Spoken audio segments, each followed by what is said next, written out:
Iya, Bro. Ya ke um, oh belum ada oh belum ada jamnya, oke oke ya ya. Iya, Bro. Ya.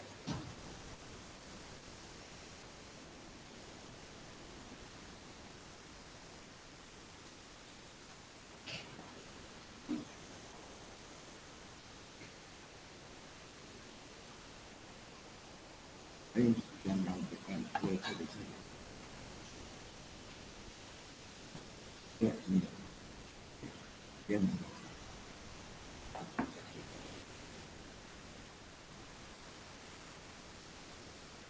udah ya, gestar saya udah, Iya, Bro. pokoknya masih yang lain masih apa, habis pengajian habis subuh.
Nunggu masuk semuanya, ada yang datang online atau online bisa datang.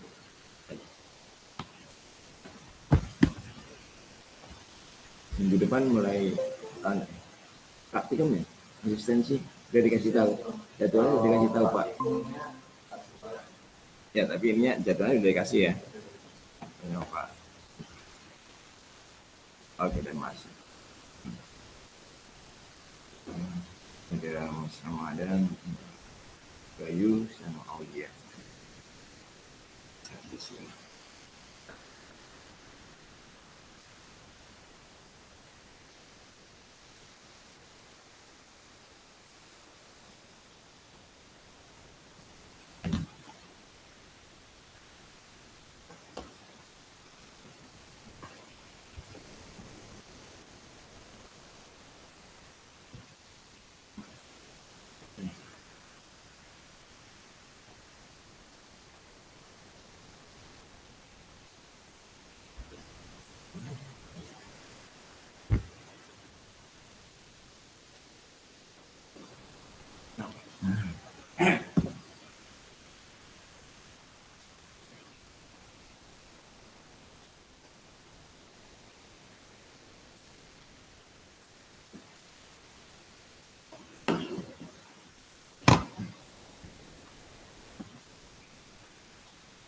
Ini katanya kan di sini udah ada pegawai ini kan nggak, nggak kayak itu ini sekarang ada ya.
Ada berkas-berkas ini. Ini atau berkasnya siapa nih? Hah? Oh iya pendaftaran ya. Takut itu apa namanya berantakan.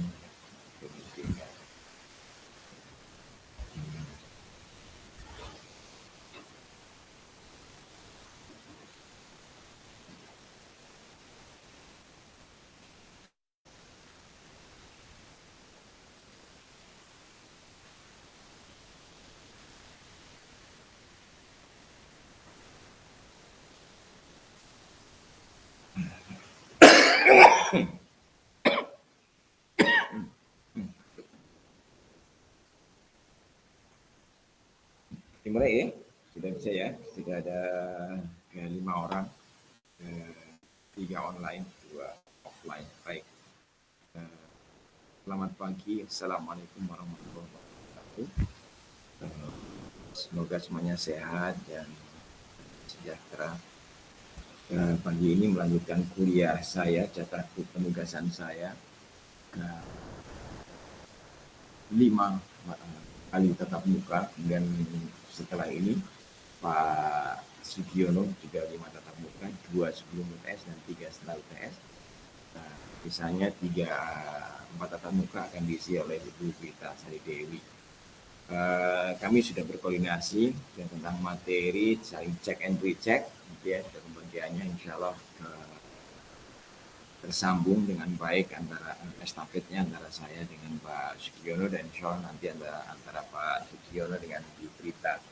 Terkait juga dengan praktikum, kami sudah berkoordinasi, jadi tanggalnya tanggal 25 besok itu asistensi ya, online, kemudian praktikum sudah dijadwalkan, ada kalau nggak salah ada 6 mata acara ya, kurang lebihnya kalau nggak salah itu, dan praktikumnya di laboratoriumnya Pak Giono. Ya nggak tahu nih teman-teman yang ini bisa izin atau enggak, karena namanya praktikum juga harus online ini. Ya, kalau tidak bisa atau harinya mungkin bisa berkoordinasi dengan Pak Giono, sehingga Pak Giono bisa mengatur jadwal di laboratoriumnya termasuk dengan asistennya. Ya, karena praktikum mestinya lagi tidak bisa online, apalagi pakai jaringan. Baik, melanjutkan sisa penugasan saya adalah tentang media kultur jaringan. Kemudian ke depan sudah mulai ada aspek-aspek kultur jaringan oleh Pak Giono. Saya yang basic. Ya. Baik.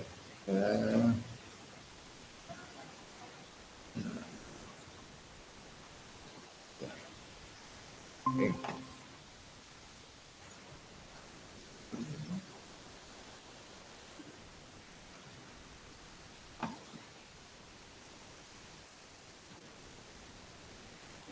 Ya,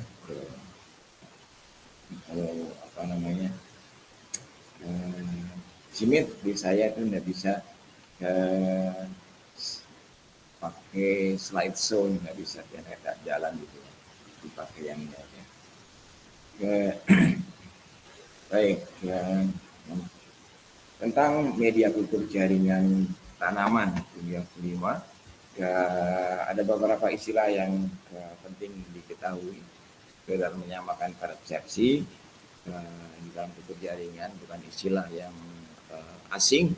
Istilah aseptik, desinfektan, in vitro, ex vitro, explant, colors, dan planet. Untuk teman-teman yang di online, mohon maaf saya tidak bisa pakai kamera karena trouble tadi dianukan tadi kabur terus.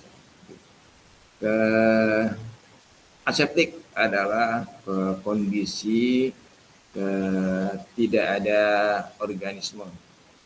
Artinya aseptik itu jaringan tanaman yang ditimbulkan pada media bebas dari kontaminasi mikroorganisme.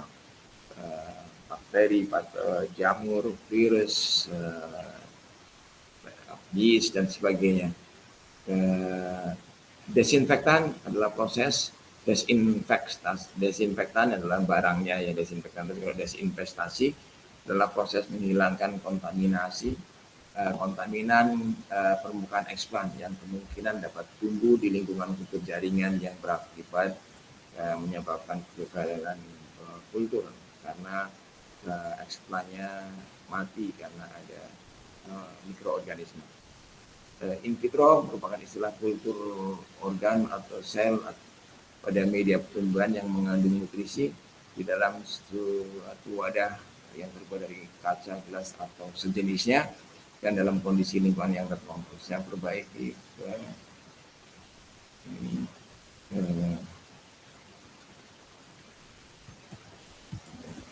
tidak salah.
Oke, kita perbaiki, mohon maaf.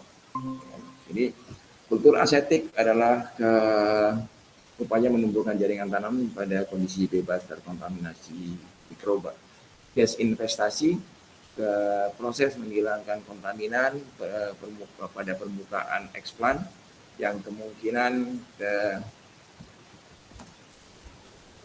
dapat tumbuh di lingkungan kultur jaringan dan mengganggu pertumbuhan atau bahkan mematikan jaringan tanaman atau mematikan eksplan.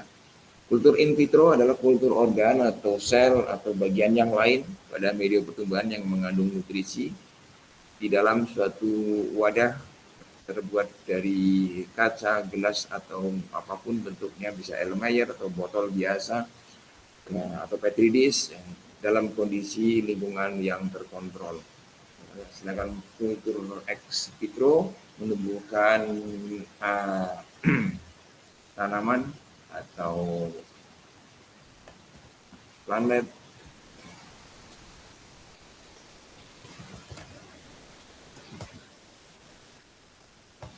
di luar pada kaca pada lingkungan yang terkendali. Kemudian eksplan adalah bagian di tanaman yang akan dikulturkan pada proses mikropropagasi atau kultur jaringan. Kales adalah massa sel yang belum terdiferensiasi dan terbentuk pada bagian eksplan yang kontak dengan media kultur jaringan. Planlet adalah tanaman kecil hasil pertumbuhan kales yang sudah terdiferensiasi. Kales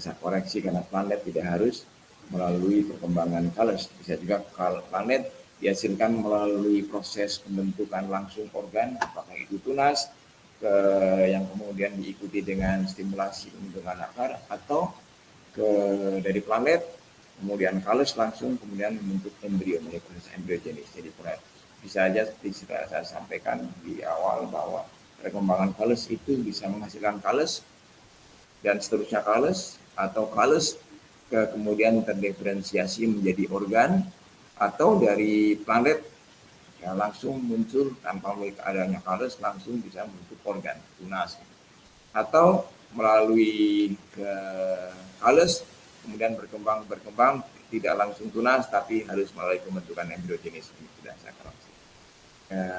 Kemudian terkait dengan komposisi media. Komposisi media yang digunakan dalam kultur jaringan dapat berbeda-beda, tergantung dari tujuan dari kultur in vitro itu sendiri, termasuk juga dengan mempertimbangkan dari explant yang dipakai. Explant itu dalam artian apakah daun, batang, atau umbi atau yang lain, kemudian juga termasuk juga dari spesies apa explant itu.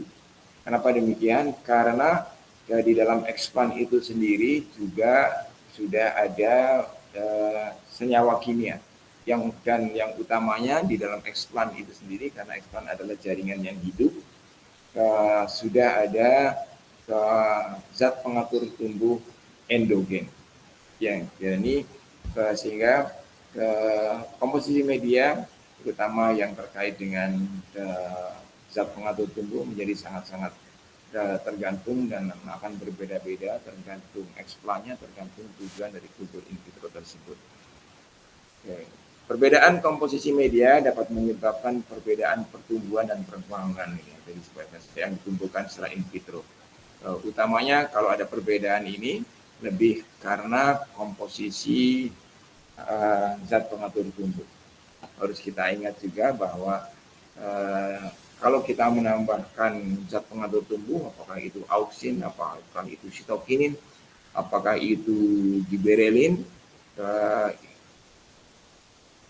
harus diingat bahwa di dalam explant itu sendiri juga sudah ada auksin, sudah ada sitokinin, endogen yang asli dari tanamannya. Dan sementara zat pengatur tumbuh itu hanya dibutuhkan dalam jumlah yang sedikit sekali. Penting harus ada, tapi jumlahnya sangat sedikit dan itu mengatur arah perkembangan. Auksin akan kalau auksin dan sitokinin rasionya akan menentukan apa dulu yang tumbuh, apakah tunas dulu, apakah akar dulu, apakah kedua-duanya bersamaan. Terkait dengan media, ada satu media yang sangat-sangat terkenal dan menjadi media basic atau basic media dalam pengembangan kultur jaringan, khususnya dengan jaringan tanaman, yaitu media Murasi G dan Scoop atau media MS yang pertama kali dipublikasikan oleh Murasi G dan Scoop pada tahun 1962. Media ini sering digunakan karena isi dari hara makro, hara mikro, vitamin yang basic itu hampir sesuai untuk berbagai jenis eggplant atau spesies tanaman yang ingin ditumbuhkan melalui kultur in vitro. Dan nutrien yang tersedia di media berguna untuk metabolisme dan vitamin pada media dibutuhkan oleh organisme dalam jumlah sedikit untuk regulasi vitamin dan hormon itu sedikit. Pada media MS tidak terdapat zat pengatur tumbuh yang basic. Oleh karena itu, zat pengatur tumbuh ditambahkan pada media sebagai zat pengatur tumbuh eksogen. Zat pengatur tumbuh atau hormon berpengaruh pada pertumbuhan dan perkembangan tanaman. Interaksi dan keseimbangan antara ZPT yang diberikan di dalam dari luar dengan yang sudah ada di dalam itu menjadi sangat-sangat penting, akan menentukan arah perkembangan suatu kultur. Ini yang sering kadang-kadang bahwa kultur jaringan itu tidak reproducible, tidak bisa diulang kadang-kadang, karena kadang-kadang kita ingin melihat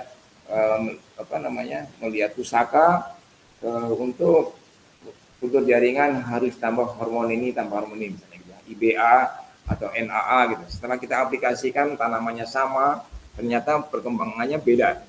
Ya mungkin ini karena jenis jaringannya berbeda, walaupun phase-nya sama, atau juga tua mudanya jaringan itu juga menentukan zat pengatur tubuh endogen yang ada di dalamnya. Ya karena zat pengatur tubuh itu memang dibutuhkan hanya jumlah kecil, perimbangan yang perubahan perimbangan zat pengatur tubuh beda hasilnya. Ini yang menyebabkan sering kita katanya akan embryogenesis, kok tidak ya di kita. Jadi saya membimbing mahasiswa S3 kultur jaringan itu, tapi dari farmasi, karena kasihan sekali yang saya itu mengikutinya, karena para perkembangan pada tidak bisa sudah direncanakan proposal sudah siap tapi sekali berdasarkan pustaka gitu ya.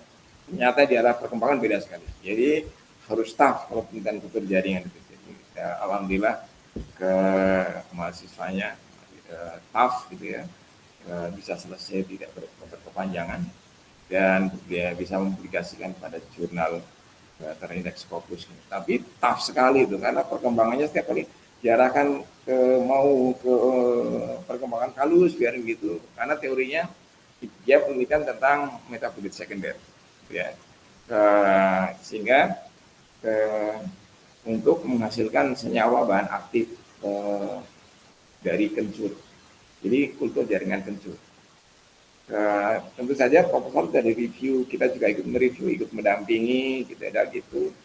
Menurut teori itu kalus yang berkembang itu adalah kalau untuk yang produksi metabolit sekunder dari kencur itu kalusnya harus kalus yang tidak organogenesis, tidak embryogenis.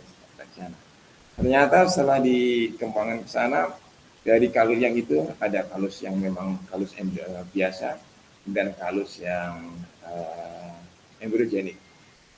Ternyata bahan aktifnya itu bahkan yang banyak yang di embryogenik. Teorinya banyak. Dan ini susah sekali dikembangkan. Jadi harus merubah di tengah jalan harus merubah proposal, harus merubah rencana kerja dan sebagainya. Ini terkait dengan kultur jaringan. Dan itu lebih ditemakan karena permasalahan zat pengatur tubuh. Yang di dalam explan atau seperti apa kita tidak menduga. Walaupun kita bisa mengira-ira tapi susah sekali. Kalau yang kita tambahkan zat pengatur tubuhnya, jenisnya bisa kita kendalikan, konsentrasinya bisa kita kendalikan ya. Tapi kalau yang di dalam dan tantangannya itu karena zat pengatur tubuh itu dibutuhkan dalam konsentrasi yang sangat-sangat kecil.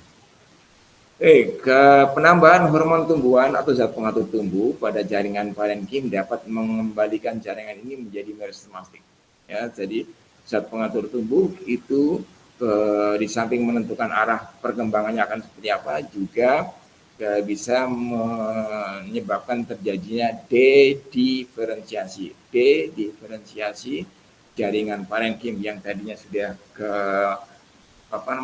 proses menjadi jaringan tua, dia mengalami dediferensial lagi untuk kemudian menjadi jaringan meristematik kembali dan berkembang menjadi jaringan yang adventif untuk kemudian memungkinkan munculnya tunas, munculnya akar ataupun munculnya sel-sel atau kalus.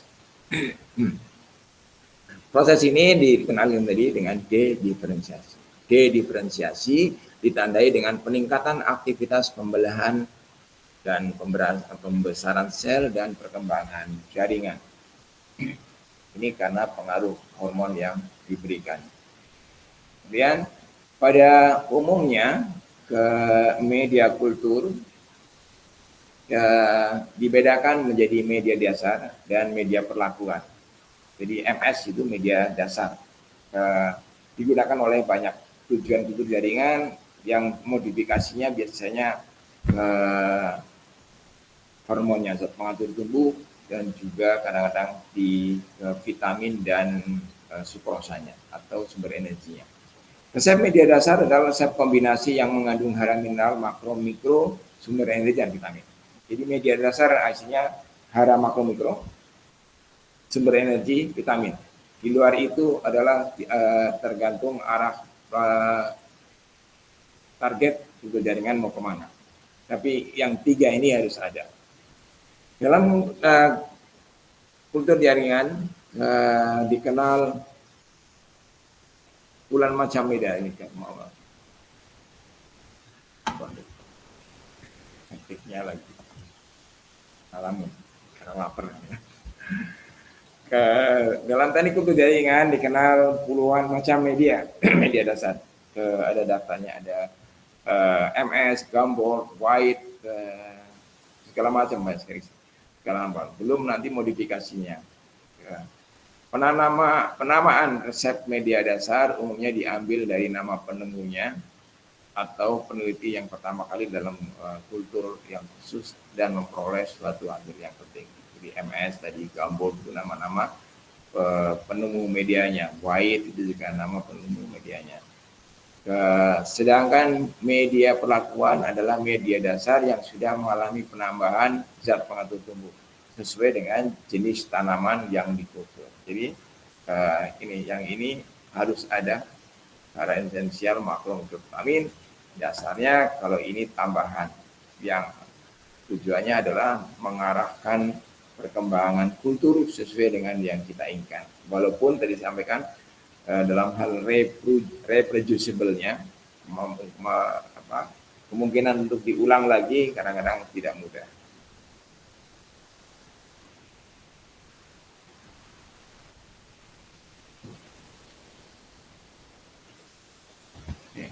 Ini ke komponen media kultur. Tadi ada ke hara, makro, mikro, kemudian sumber energi dan vitamin.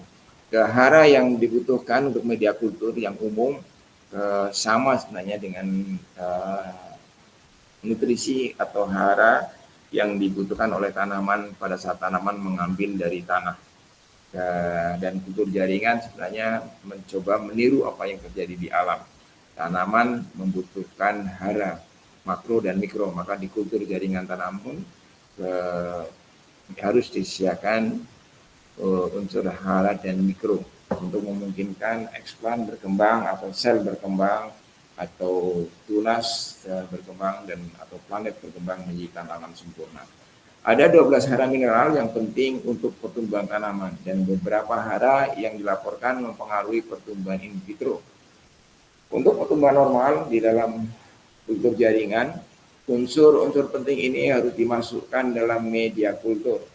Unsur hara esensial ini dimasukkan pada masing-masing media, tapi konsentrasinya berbeda-beda karena diberikan dalam bentuk yang berbeda. Nanti kita lihat bahwa NON itu bisa saja dalam bentuk nitrat NO3 dan bisa ada amonium dan semua diberikan sesuai dengan komposisi media dan itu sudah berdasarkan penelitian. Termasuk juga SO4 atau kalium, potasium diberikan dalam bentuk yang berbeda-beda. Kemudian ke hara yang kedua yang dibutuhkan adalah hara organik. Tanaman yang tumbuh dalam kondisi normal bersifat autotrof. Artinya dapat mensintesa semua kebutuhannya sendiri karena tanaman di lahan, di lapang itu bisa melakukan fotosintesis minimal pada siang hari. Sehingga dengan memanfaatkan cahaya matahari sebagai sumber energi. Sementara eksplan, apalagi eksplan kecil gitu ya, dan bukan tanaman sempurna. Sehingga pada saat di media dia tidak mempunyai kemampuan untuk melakukan kegiatan yang bersifat autotrof, menyediakan sumber energi untuk proses fisiologis, untuk proses untuk memungkinkan berkembang seperti tanam di lapang. Sehingga media kultur harus disuplai ke sumber energi yang reduce. Ya, jadi yang reduce itu karena kalau kita lihat di foto di tanaman di lapang, sumber energi itu adalah hasil fotosintesis CO2 ditambah H2O, H2-nya dari tanah, CO2-nya melalui stomata, kemudian dengan adanya sinar matahari, UV, ya, dan juga ada katalisator senyawa, PEP karboksilase dan sebagainya, fosfoenol karboksilase dan sebagainya, prosesnya ada cahaya matahari dengan gelombang cahaya tertentu, maka dihasilkan karbohidrat C6H12O6. sudah jadi tanaman bisa melakukan sintesa karbohidrat sendiri. Kemudian melalui proses glikolisis, karbohidrat hasil fotosintesa itu di breakdown lagi karena karbohidrat belum energi. Di proses di breakdown melalui proses glikolisis menjadikan gula sederhana, ya, ke glukosa, fruktosa jadi sederhana. Lah itu yang akan menjadi energi. Makanya pada kultur jaringan karena dia tidak bisa melakukan fotosintesis, tidak ada CO2 plus H2O, tidak bisa melakukan itu, maka disuplai bukan disuplai dengan C6H12O6, tapi langsung disuplai dengan sukrosa ya. Sehingga lebih cepat tersedia karena juga tidak bisa membreakdown C6H12O6 sementara tidak bisa melakukan reaksi fotosintesis, tidak bisa melakukan reaksi glikolisis, sehingga energinya harus reduce, maka disediakan sukrosa. Meskipun tanaman in vitro dapat mensintesa semua ini, gitu ya, diperkirakan mereka tidak menghasilkan vitamin dalam jumlah yang cukup untuk pertumbuhan yang sehat, dan satu atau lebih vitamin mesti ditambahkan media. Tiamin merupakan vitamin yang penting. Selain itu asam nikotin atau nicotinic acid, pyridoxine dan inositol biasanya ditambahkan sebagai hara organik. Selain bahan organik tersebut, bahan kompleks seringkali ditambahkan. Sekali lagi tergantung pengalaman peneliti, ya, ada ekstrak ragi, ada kasein hidrolisat, ada air kelapa, ada jus jeruk jaringan pisang karena ini mengandung zat pengatur tumbuh dan vitamin. Kalau air kelapa dipakai lebih karena zat pengatur tumbuhnya. Penambahan bahan kompleks ini menghasilkan media yang tidak terdefinisi karena isinya apa, konsentrasinya apa, masing-masing tidak tahu, gitu ya. Jadi hanya diketahui kemanfaatannya aja. Dengan penelitian yang cukup, semestinya bahan kompleks ini dapat diganti dengan zat tertentu, mungkin tambahan satu vitamin atau asam amino. Ya, pada satu sisi ini zat seperti ini juga penting, terutama untuk membuat kalau sedang ingin mengembangkan kultur in vitro, tidak bergantung kepada zat pengatur tumbuh atau vitamin dari yang sifatnya komersial yang harus dibeli dari agen dalam bentuk reagen kimia, ya. Kalau kita bisa pakai air kelapa, kenapa tidak? Nah, atau jaringan pisang atau yang di pisang yang dihaluskan, di ekstrak airnya misalnya sebentuk ditambahkan di media. Tentu saja ini juga harus melalui proses nanti sterilisasi media. Tadi hara mineral anorganik, kemudian hara organik, yang ketiga adalah sumber karbon tadi. Tanaman dalam tubuh jaringan tumbuh secara heterotrof. Dan karena mereka tidak cukup mensintesa kebutuhan karbonnya, maka sukrosa harus ditambahkan sebagai sumber media, sebagai sumber energi. Sumber karbon ini menjadikan energi bagi pertumbuhan tanaman dan juga sebagai bahan membangun untuk memproduksi molekul yang lebih besar yang diperlukan untuk tumbuh. Ya, jadi ketersediaan sumber karbon dalam hal ini sukrosa menjadi sangat penting. Biasanya sukrosa pada konsentrasi antara sekian 1-5%. Kalau 1 liter media biasanya tambahannya sekitar 30 gram. Digunakan sebagai sumber karbon, tapi sumber karbon lain seperti glukosa, maltosa, galaktosa, dan laktosa juga digunakan. Jadi sangat tergantung mana yang dibutuhkan. Yang penting dia mempunyai adalah gula sederhana yang cepat sekali bisa dipakai oleh jaringan tanaman sebagai sumber energi, orang eksplan. Ketika sukrosa di autoklav terjadi hidrolisis untuk menghasilkan glukosa dan fruktosa ini yang dapat digunakan lebih efisien oleh tanaman di dalam tubuh. Tadi disampaikan. Ini hidrolisis ya diuraikan. Kalau di dalam tanaman prosesnya glikolisis. Juga maksudnya mengurai untuk menjadi glukosa dan fruktosa. Ini yang reduce untuk sumber energi. Jadi meniru persis seperti apa yang terjadi di tanaman, di lapak, di daun. Kalau di tanaman begitu hasilnya ada sukrosa fruktosa, terjadi energi, maka terjadi proses siklus Krebs. Ya, ada asetil koenzim A, juga siklus dan sebagainya, maka menghasilkan ada proses-proses berikutnya. Ada proses siang dan proses malam, siklus asam malat, gitu ya, kalau kita kembali ke fisiologi.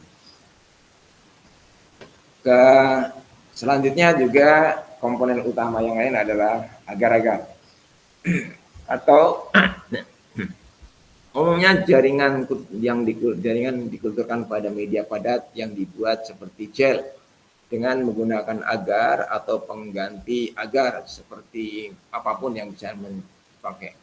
Tapi asal tidak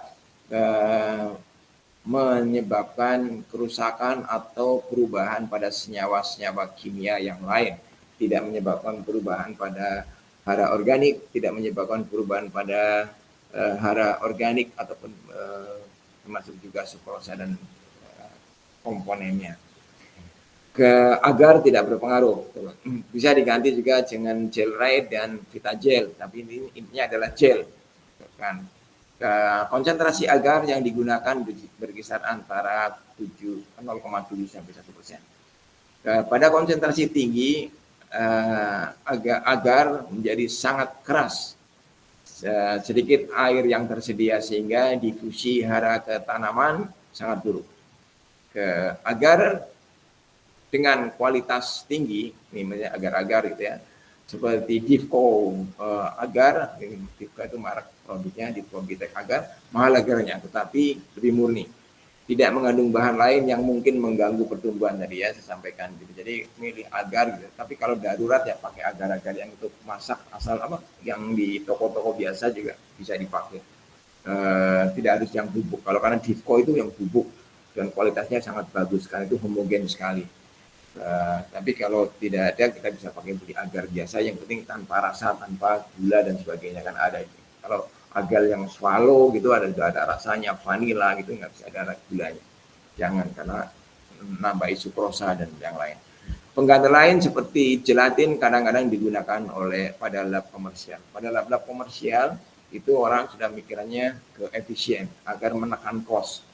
Ya, jadi di sini ada Prof. Isunandar gitu ya, dia juga harus efisien sekali karena sudah komersial laboratorium untuk jaringan kelapa kopior. Jadi bahan-bahan yang dipakai, jadi dia otoklavnya buat sendiri, besar gitu, dan kan sendiri, tidak beli dari sana. Laboratoriumnya juga sederhana karena di perumahan, di Kuala itu perumahan dijadikan lab. Terus jadi bahan-bahannya itu ya bahan-bahan yang tidak pakai analitik grade. Nah, kalau pakai analitik grade komersial mahal sekali. Gula pakai gula biasa, agar-agaran gitu. Jadi Prof. Isunandar itu pakar untuk jaringan kelapa kopior dari UMP. Oke, termasuk juga kalau ada yang tertarik untuk mengembangkan kultur jaringan kentang, untuk memproduksi bibit kentang, untuk mensuplai bibit kentang monosofut, harus pandai-pandai memilih bahan kimia yang bisa ditekan harganya. Tidak harus analytical grade untuk pakai gitu.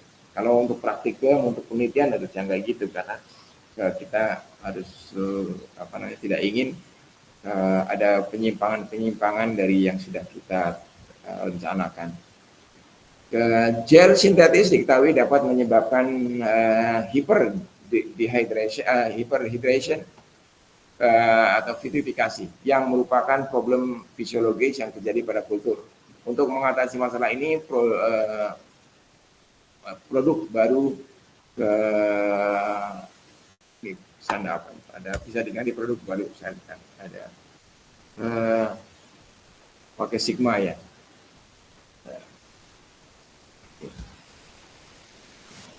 Dari Sigma ini. Ini yang mahal lah kan gitu. Ini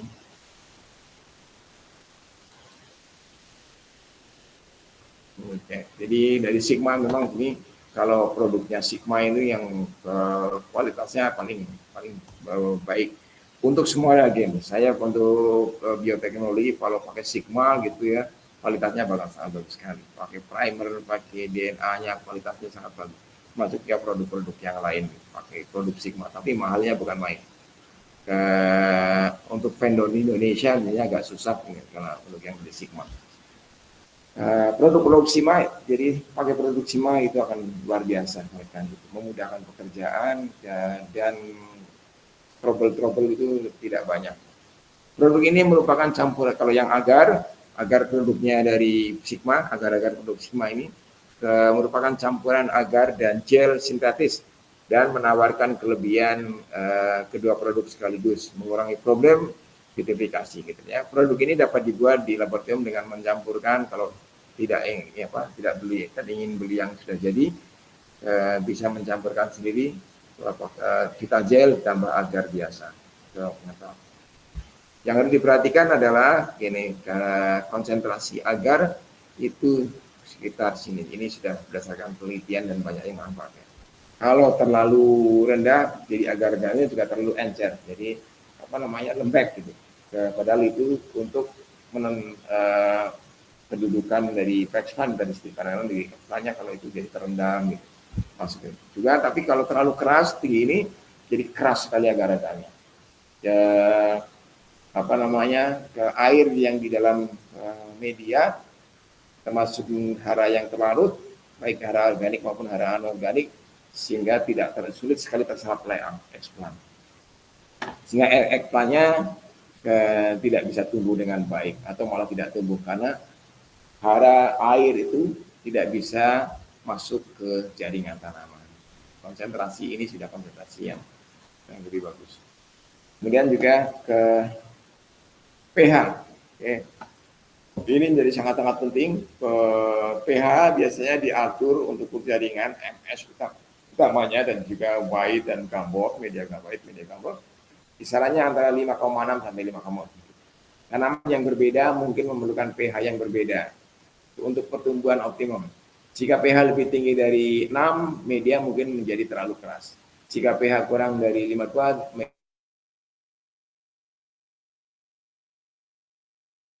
kalau pH-nya tidak disesuaikan, itu dari otoklaf biarin nggak kental-kental, karena pH-nya terlalu rendah. Yang ini kan. Jadi walaupun ini sudah dikasih agar-agar sesuai gitu ya, agar gel sesuai 1% atau 1, tapi kalau pH-nya di bawah 5,2, dia udah di otoklaf, ditaruh ini siram, ya, nggak memadat ya, lama sekali memadat gitu. Sampai lama juga nggak memadat karena pH-nya.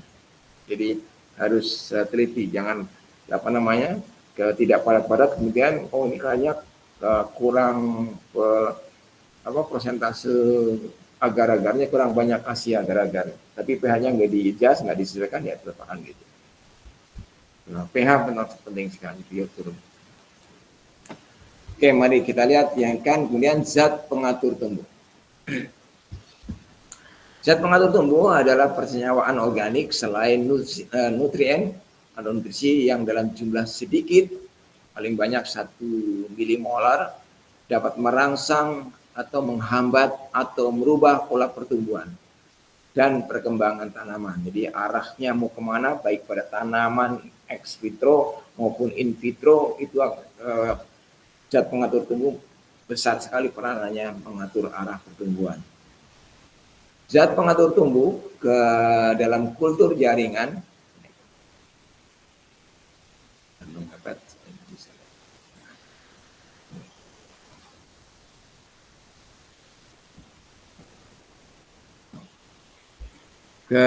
zat pengatur tumbuh dalam kultur jaringan tanaman diperlukan untuk menghasilkan dan mengatur pertumbuhan kultur jaringan. Zat ini mempengaruhi pertumbuhan dan morfogenesis di dalam kultur sel atau di dalam kultur jaringan atau kultur organ. Jenis dan zat pengatur tumbuh tergantung pada tujuan dan tahap pengkulturan. Secara umum, zat pengatur tumbuh yang digunakan dalam kultur jaringan ada 3 kelompok besar, yaitu auksin, sitokinin, giberelin. Derivat auksin banyak sekali. IAA, IBA auksin. Sitokinin banyak dari giberelin atau ke gibberellic acid kan. Tapi 3 ini, dan utamanya yang sering digunakan adalah auksin dan sitokinin. Karena yang menentukan arah perkembangan yang utama adalah rasio auksin dan sitokinin.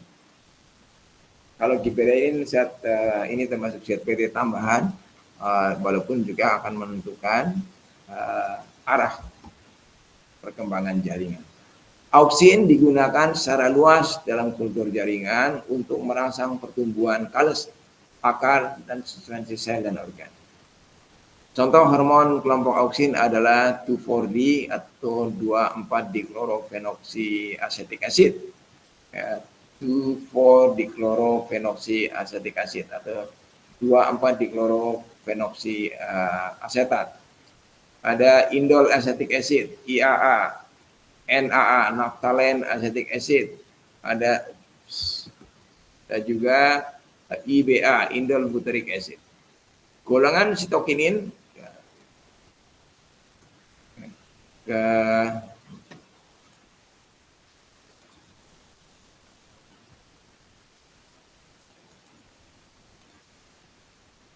golongan sitokinin berperan untuk menstimulir pembelahan sel dan merangsang pertumbuhan tunas pucuk.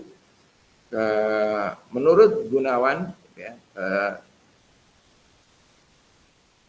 sitokinin sangat penting dalam pengaturan pembelahan sel dan morfogenesis. Sitokinin yang biasa digunakan dalam kultur jaringan adalah kinetin, zeatin. Makanya untuk zeatin, kalau tidak ada zeatin sering dipakai ke biji jagung muda. Itu hormon yang pakai zeatin. Jadi kalau tidak pakai biji jagung muda, diremas itu ada hormon zeatinnya. Bisa BAP, bensin aminopurin, dan giberelin. Untuk diferensiasi atau perbanyakan fungsi sel, terutama pembentukan kales. Kemudian derivat dari giberelin adalah ada GA3, GA2, dan GA1. Ini kalau petani anggur, ini sekarang kan banyak sekali, malang sekali petani anggur ya. Itu mereka untuk membuat harga buahnya itu berkembang gitu. Pada waktu bunganya masih kecil sekali, kan kelompok itu bunganya melompok, inflorescen, itu dicelup pakai GA3 itu. GA3 itu tidak larut dalam air, ke dalam alkohol, maka di GA3 dilarutkan dalam 70% alkohol, kemudian ditambah air sehingga dipisahkan, kemudian bunga anggurnya yang baru muncul sehari 2 hari itu nanti ininya jadi rangkaian buahnya jadi panjang, yang jadi bagus kan. Jadi saya tanya petani anggurnya, oh ternyata gitu, jadi mereka pakai gitu. Ini juga kaitannya karena dia mampu merangsang proses diferensiasi dan pemanjangan sel. Jadi bahasa Jawanya itu dompolannya itu jadi bagus kalau ya, mereka pakainya GA3. Nah, petani kita sudah sangat luar biasa menggunakan itu, jadi tahu hormon, dan ini mudah dipakai, mudah dibeli, didapat di toko-toko pertanian, di pasar wage itu juga bisa. Oke, jadi 3 hormon ini dengan kan. Jadi ingin kemana itu sangat ini. Kalau mau menginduksi akar pakai auksin. Untuk menginduksi tunas ini juga bisa kayaknya ini pakai sitokinin. Jadi sitokininnya diperbanyak. Kemudian oksinya direndahkan. Nah, komposisi yang seperti ini yang harus diperhatikan dan juga harus belajar dari literatur yang ada dan pengalaman para peneliti. Unsur hara makro dan mikro dalam media kultur jaringan. Kebutuhan nutrisi mineral untuk tanaman yang dikulturkan secara in vitro pada dasarnya sama dengan kebutuhan hara tanaman yang ditemukan di tanah, disampaikannya. Unsur-unsur hara yang dibutuhkan tanaman di lapangan merupakan kebutuhan pokok yang harus tersedia dalam media kultur jaringan. Sama, kalau di lapang butuh nitrogen, di kultur jaringan juga demikian. P di lapang, P di kultur jaringan, dan sebagainya. Antara lain adalah unsur hara makro dan unsur hara mikro. Unsur hara tersebut diberikan dalam bentuk garam-garam mineral. Persis sama sebenarnya. Komposisi media dan perkembangannya didasarkan pada pendekatan masing-masing peneliti. Ya, sangat tergantung pengalaman masing-masing peneliti komposisinya. Unsur hara makro adalah unsur hara yang dibutuhkan tanaman dalam jumlah banyak. Hara makro tersebut meliputi N, P, K, Ca, S, Mg, Fe.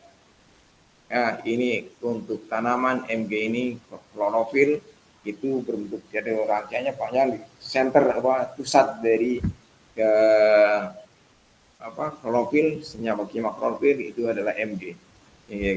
Jadi harus ada semakan hara makro bagi tanaman. N itu penyusun jaringan, kemudian juga fosfor adalah DNA, jika harus ada. Kegunaan unsur hara makro tersebut dalam jaringan menurut Kosim adalah sebagai berikut. P. Nitrogen, kita lihat ya perannya. Diberikan dalam bentuk, jadi ini semuanya ada nih di media MS terutama. Jadi N-nya tidak hanya satu saja, tapi dalam bentuk beberapa.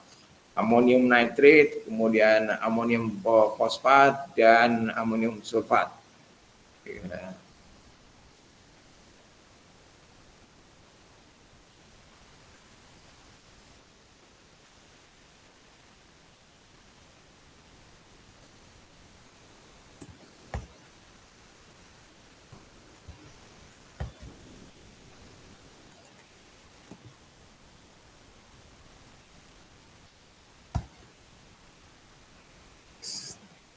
N berfungsi untuk membentuk protein.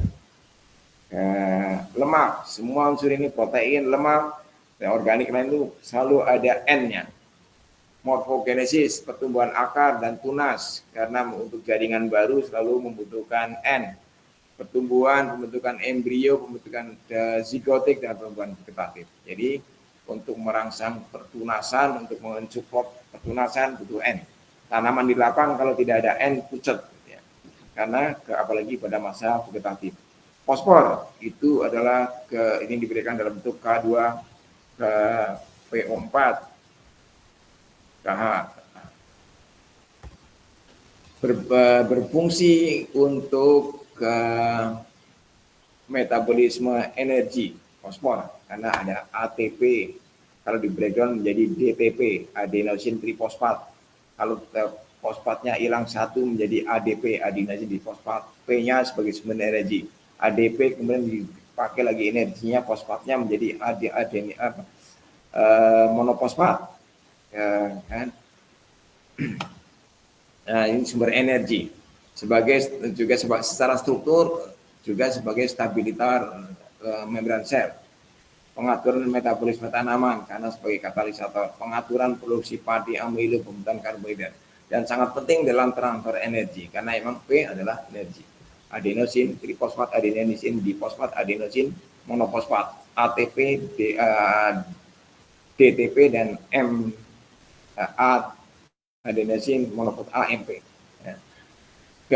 Dan sintesis asam amino serta kontribusi terhadap struktur asam nukleat. Ya. DNA, RNA, unsurnya diantaranya ada fosfatnya. Karena DNA itu mononukleat, tidak ada gugus gula pentosa, kemudian fosfat dan gula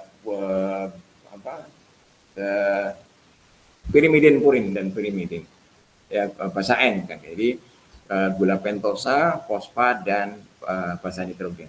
Pakainya gitu. Jadi DNA harus ada N-nya, ada fosfornya. Di NP mengapa jadi utama dan kebutuhannya banyak. Ada makro, tidak boleh tidak. Kalium diberikan dalam bentuk KCl, berfungsi untuk pemanjangan sel tanaman. Makanya pokoknya NPK itu harus jumlahnya banyak. Ya. Memperkuat tubuh tanaman, memperlancar metabolisme dan penyerapan makanan. Ion kalsium ditransfer secara cepat ke menyeberangi molekul dan mengatur pH kalium. Salah kecil tapi ini bermakna sekali karena bedanya. Ion kalium ditransfer secara cepat menyeberangi ke membran sel dan mengatur pH tekanan osmotik. Ini peranannya sangat besar, kaitannya dengan kelarutan ion di dalam tubuh tanaman. Di dalam tubuh kita ini juga sangat penting sekali. Kalau kita kekurangan kalium, efeknya apa yang terasa? Tahu nggak? Potasium. kita tambah kram. Kram itu biasanya kekurangan ion. Ini kencang sekali. Kram itu bisa tentang olahragawan atau bahkan tidak, kalau bukan olahragawan dia kadang-kadang kram gitu ya, tiba-tiba kan itu karena elektrolitnya kekurangan elektrolit atau pertukaran ion antar jaringan otot tidak lancar. Ini bisa diperbaiki pakai kalium. Pisang itu kaliumnya tinggi sekali, potasiumnya. Ya, jadi kan orang yang proses yang elektronitnya tidak normal, kan termasuk pertukaran ion antar otot, dikena kram. Kram itu seperti itu. Di tanaman juga fungsinya sama. Kalsium ini diberikan dalam bentuk CaCl2, 2H2O. Berfungsi untuk merangsang bulu akar, penggandaan atau kebanyakan sel dan akar, pembentukan tabung polar titik sel. Jadi penting sekali ya, juga untuk ketahanan terhadap patogen, karena dia fungsinya membuat batang jadi keras. Kalau hama, patogen dan sebagainya untuk penetrasi ke dalam, terhalang oleh bentuk jaringan yang kuat. Kemudian sulfur berfungsi dalam bentuk reaksi-reaksi reduksi dan oksidasi.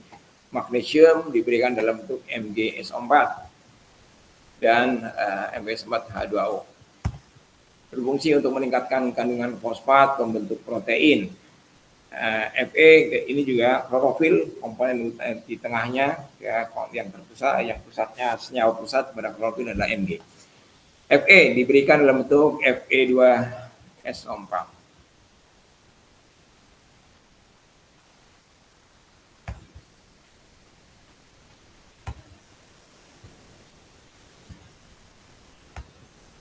Atau dalam bentuk feri dan ferrosulfat, berfungsi untuk membantu asimilasi nitrogen. Unsur hara makro adalah hara yang dibutuhkan adalah jumlah yang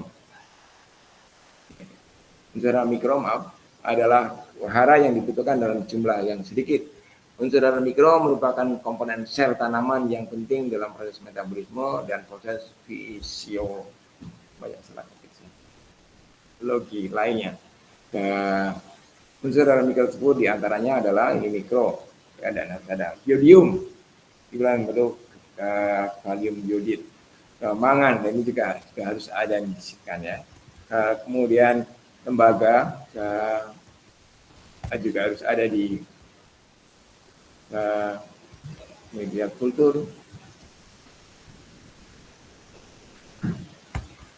Molybdenum juga ada.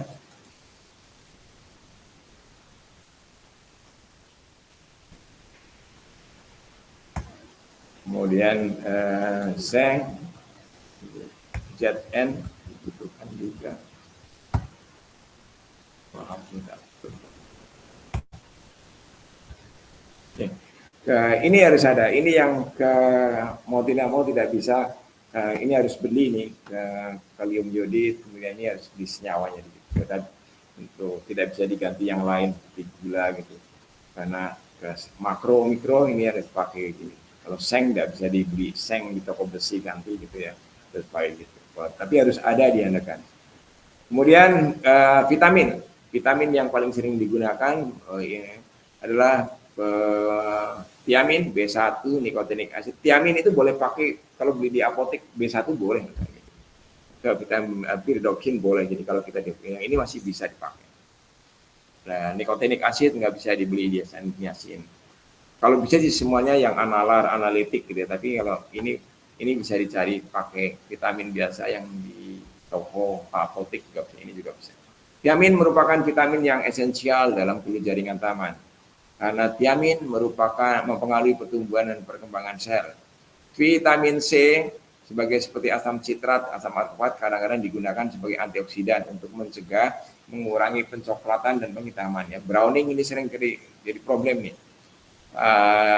Dan blackening pada eksplan, terutama eksplannya kalau eksplan yang menghasilkan senyawa-senyawa volatil atau senyawa ekstris. Jadi kalau misalnya jahe dan ada senyawa yang pedas gitu ya, atau misalnya gitu senyawa yang itu biasanya sering menyebabkan pencoklatan atau eksplan tidak berkembang.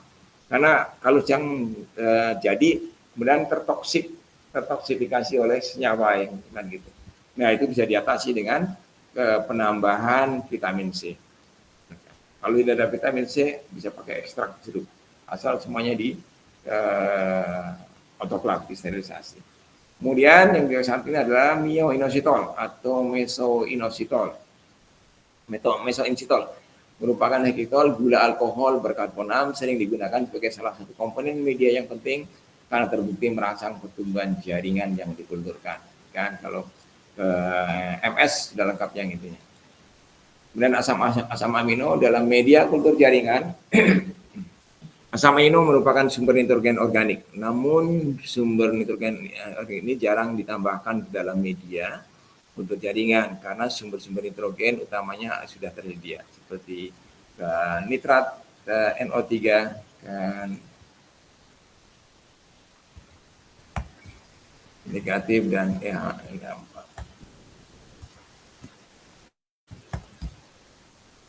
dan amonium. Asam amino yang sering digunakan adalah glisin, lisin, threonine. Tapi tidak wajib, tidak harus ada penambahan glisin dalam media dengan konsentrasi tertentu dapat melengkapi vitamin sebagai sumber bahan organik. Kalau sudah ada vitamin, tidak sangat diperlukan sebenarnya untuk yang asam amino. Kemudian air yang otomatis tentu harus ada sebagai pelarut hara maupun air sebagai H2O yang memang dibutuhkan oleh eksplan untuk berkembang atau jaringan. Air distilata biasanya digunakan dalam jaringan dan banyak lab menggunakan aqua bides atau double distilled water atau air destilata ganda. Beberapa lab dengan alasan ekonomi menggunakan air hujan. Boleh aja nih karena yang begitu. Kalau kultur jaringan itu tidak membutuhkan kualitas yang tinggi sekali. Kalau ke rekayasa genetik ini membutuhkan kualitas bahan kimia dan aquades yang analitik. Boleh juga menggunakan air hujan, tapi ini menyebabkan sulit mengontrol kandungan bahan organik atau non organik pada media. Walaupun biasanya air hujan relatif ke kandungan haranya rendah, tapi tergantung di kota mana gitu ya. Kalau di kota Jakarta gitu, itu ya air hujan ini kandungannya segala macam, malah hitam gitu, karena polusi udara yang tinggi. Kalau di desa, mungkin udah di Purwokerto mungkin masih gitu ya, masih bagus tapi air hujan, tapi kalau di kota besar yang lain yang enggak. Air kemudian, oke. Referensinya Anda boleh lihat ada di sini, bisa diakses ini apa yang saya. Kemudian yang ini adalah media, semoga aja masih bisa muncul nggak? Oke, ini referensi stop sharing dulu. Kemudian saya share yang di Indo.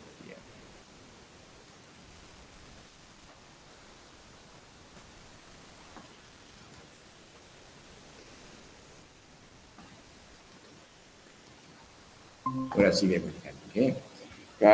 Ini yang media MS, media yang sangat terkenal sebagai medium basal atau media basic media. Murasige Enscope medium atau MSO MS0, jadi 0 ini yang tidak ada tambahan apapun. Is a plant growth medium used in the laboratories for cultivation of plant cell culture.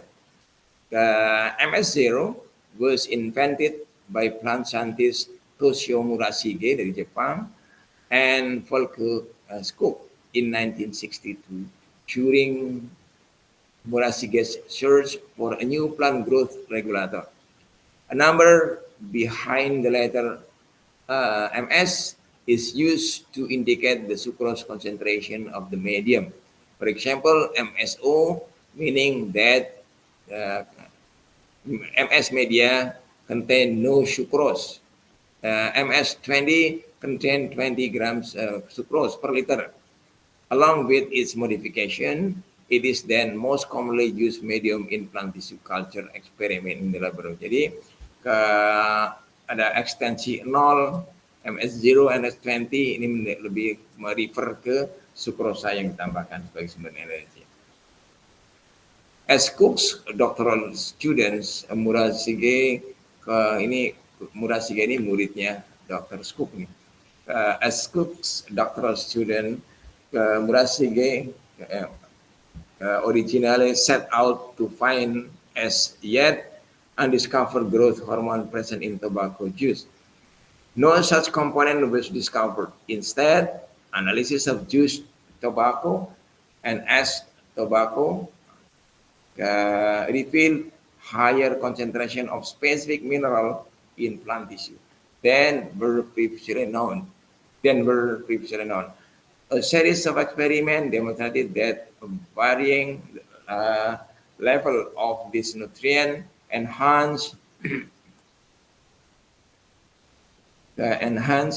growth substantially over existing formulation. It was determined that nitrogen in particular enhanced growth of tobacco in tissue culture. Ya, ini dulu mahasiswa ke muridnya Scoop, orang Jepang, bisa membantu ke profesornya menemukan temuan media kutu jaringan dan dipatenkan. Dan sampai sekarang terkenal. Dia waktu itu masih mahasiswa. Pelajaran yang di sini lihat bahwa di luar negeri khususnya gitu ya, semoga aja nanti di sini berkembang. Bahwa mahasiswa itu kalau udah S2 apalagi doktoran itu jadi mitranya dosen. Tidak ada yang kemudian dosen sifatnya menggurui mahasiswa. Ini melakukan eksplorasi bersama melalui penelitian. Jadi penelitiannya mahasiswa doktoral, utamanya di sana S2 juga, itu adalah bagian penelitiannya yang merupakan interest dosennya. Seperti ini berasal. Dan dia suatu saat bisa menghasilkan temuan bersama. Karena begitu doktor, dia posisinya lulus sudah sama dengan statusnya sama dengan dosennya yang juga doktor. Ya, jadi atmosfer ini sangat luar biasa yang di kita itu harus dikembangkan, bahwa di kisah itu kebanyakan mahasiswa itu merasa harus banyak belajar, menjadi bawahannya profesor atau bawahannya dosen yang harus diberikan. Jadi atau menjadi pengikut apa yang disampaikan oleh dosennya. Jadi harusnya bersama, terutama yang S2, S3, apalagi S3 lebih utama lagi. Banyak penelitiannya itu harus melakukan, sifatnya harus menjadi partner dan melakukan eksplorasi bersama, karena dosen itu bukan orang yang paling tahu tentang, apalagi kalau menyangkut penelitian. Dalam proses penelitian juga harus dipahami, harus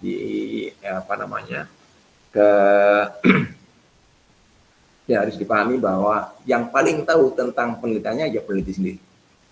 Jadi pada saat seorang mahasiswa doktoral melakukan penelitian, sebenarnya yang paling tahu itu mahasiswanya itu daripada profesornya.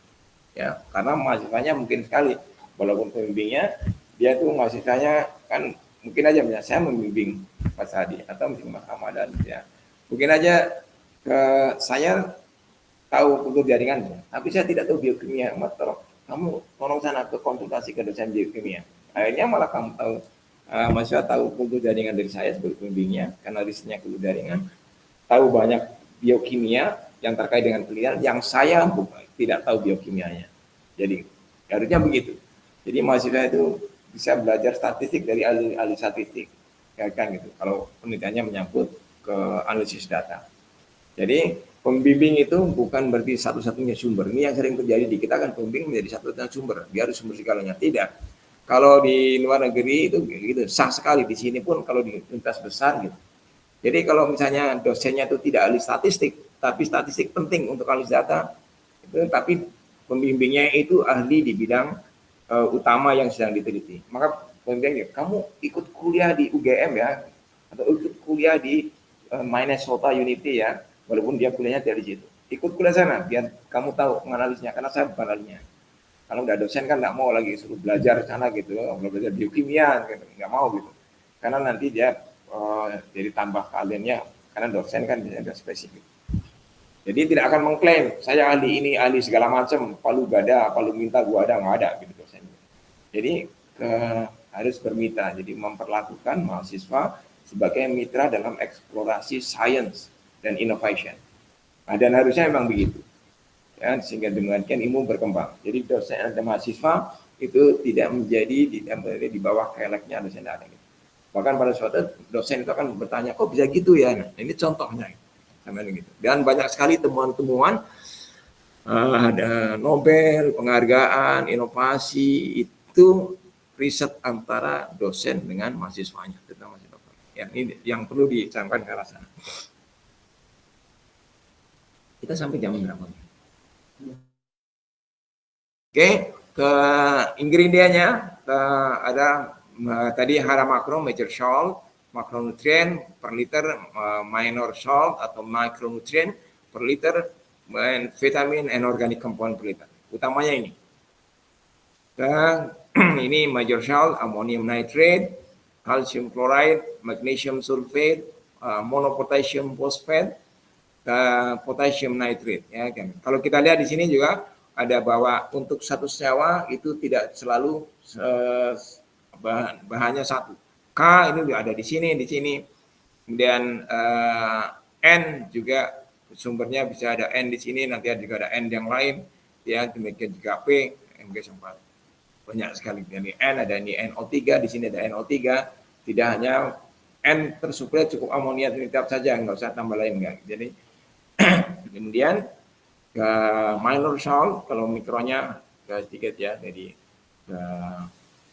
N, Mg, fosfat, kalium, Cl, nah, N, P, kemudian K, kemudian Cl, dan Mg. Ke minor salt, macronutrient per liter, boric acid, cobalt, chloride, ferrous sulfate, manganese sulfate, potassium jodide, sodium molybdate, zinc sulfate, ethylene diaminate, tetraaltic acid EDTA, FA EDTA, MANA EDTA, ferro sodium EDTA, dan copper sulfate. Ke vitaminnya tadi, kalau ini udah komposisinya, kalau tadi tidak diceritakan fungsinya apa, ini udah komposisinya berapa. Kalau yang Mg media, myoinositol, nicotinic acid, pyridoxine, thiamin, glisin, triptofan, tripton, IEE, dan kinetin. Nah, ini dah di sini kita lihat ini ada tulisan optional, ada optional. Ya, karena akan sangat tergantung tujuan dari full jaringan. Oke, ini yang akhir dari PPT ini. Yang kita lihat di sini adalah satu, ini mahasiswa tadi yang saya sampaikan ya. Dan kita banyakkan, kita sekarang enak. Mau kultur jaringan, kultur jaringan dianggap sepele karena hanya mencampur-campur ya bayangan. Tapi pada saat itu, Murah Sige dan kawan-kawan dengan SKU, juga peneliti-peneliti sebelumnya yang hanya sekedar untuk menemukan media yang tepat, membutuhkan penelitian yang sangat luar biasa. Sekarang kita pakai, pakai ambil boric acid dan sebagainya. Tapi pada saat itu menemukan itu mungkin banyak sekali kegagalan. Bukan hanya jenis mikronya yang akan ditambah, tapi senyawa kimianya dalam bentuk apa, termasuk konsentrasinya berapa. Nah, itu penemuan yang luar biasa. Sekarang kita tinggal pakai, enak gitu kan gitu ya. Tapi yang menemukan seperti ini itu sangat luar biasa media-media lain. Kita bayangkan ya. Mungkin kita mereka lokal itu kok kayak gitu, ya sekarang kita akan dulu luar biasa. Ya, jadi artinya yang saya harapkan dari Anda semua adalah tidak hanya belajar tentang mengamati, memahami, belajar tentang substansi yang saya berikan, tapi juga menangkap sesuatu yang lebih dari sekedar substansi.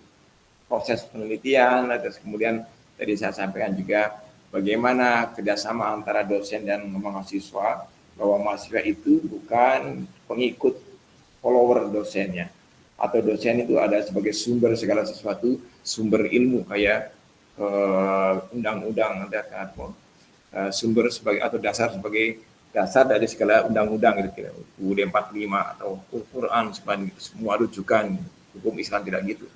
Tapi ke dosen juga punya keterbatasan yang juga harus melakukan eksplorasi ilmu-ilmu baru bersama mahasiswa. Jadi ini yang sangat penting, bagaimana ini juga yang ingin saya share adalah bagaimana soal mahasiswa dan dosen menjadi hubungan yang hubungan dalam artian hubungan akademik dan hubungan saintifik. Jadi mahasiswa bukan objeknya dosen. Dan dosen bukan satu-satunya ke tempat bergantung untuk belajar atau untuk mencari ilmu. Saya kira dari situ ada yang ingin ditanyakan, baik yang online maupun yang offline. Silakan sebelum dia tutup.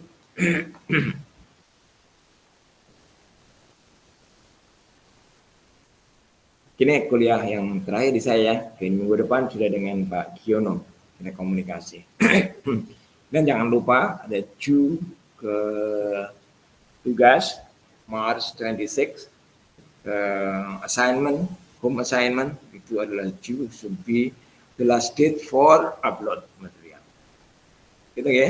Ya, baik, saya kira kalau tidak ada yang ditanyakan, lagi terima kasih atas kerjasamanya selama kuliah dari tatap muka ke 1 sampai tatap muka hari tatap muka yang kelima.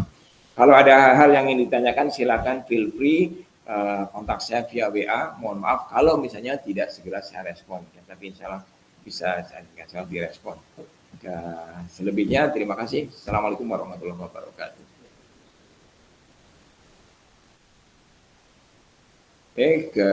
Untuk yang online di Cimet saya pamit ya. Assalamualaikum warahmatullahi wabarakatuh.